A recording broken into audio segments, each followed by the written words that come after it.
I'm a quiet person, real observant person, so I mean, if you come work here, you'll find me in the cut, but I'll be paying attention to everything, so yeah.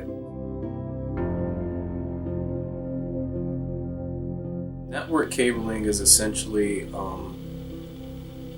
running and terminating either Cat 6, Cat 5, 18.2, or any access control or coax cabling, basically to power up either cameras, activate internet jacks and ports, access points, or door control panels, things of that nature.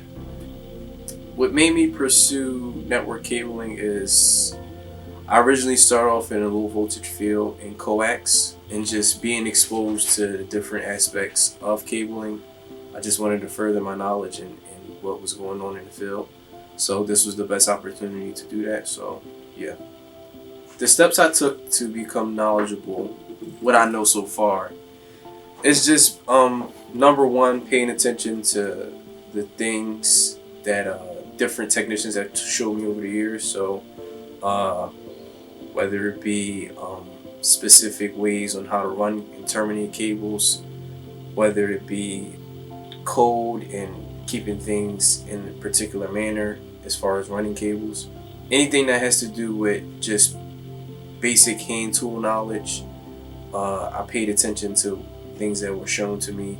Also going out on my own and just researching things online and picking up on different videos, tips and tricks on how to just do different things in the field. The thing that would interest me the most in this field would probably be just knowing specifically what wires and cables are needed for what. Learning that if a customer wants 20 cameras ran on their job site, what would be the best cable, what would be the best possible route, what would be all the things I needed to know to make the job as quick and as efficient as possible. Well, me personally, I always carry a pair of scissors and a marker, and I always carry tape. Those are probably like the three things that you're probably almost always going to use. Me personally, I pride myself in always having what I need in arm's reach. So my tool pouch is filled with screwdrivers, levels, tape measures, termination tools. I even have pencils and just different things in my pouch that any given circumstance, if somebody needs something, most likely they're getting it from me because I have it right in my hand or on my pouch.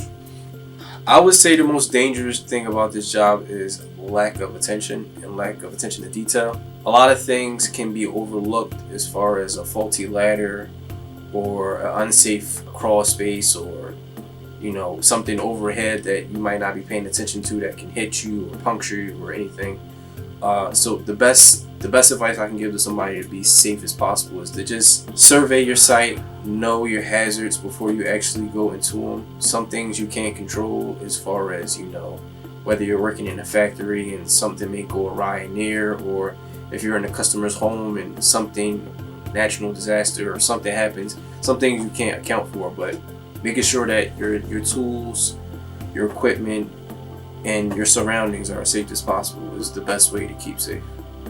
The advice I would give to somebody that's coming new into this field is to just be a sponge. You may think you know what you need in order to, thrive in this field, but it's so many variables, so many different things that you don't always take into account that can catch you off guard, or you think you have a grasp on something because somebody is doing it a certain way and it looks fast and it looks like easy, but once you get your hands on it, it's like, Spanish. So just paying attention. Again, attention to detail was probably the biggest thing that you need to know. Common sense, trusting the people around you, and good communication. Those are the things that'll help you in the field a lot.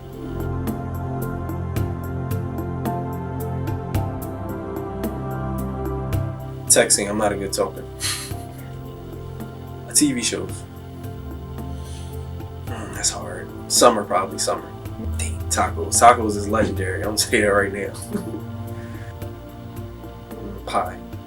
Cook. I'm a heavy cook. Cat. I don't like dogs. YouTube. I'm a YouTube legend. Comedy. I never like horror. I don't find enjoyment in it. No. Batman. He's a legend. I'm a Philly bull. Born and raised in Philly all my life. I have a family now, so I take care of my family, play with my daughter.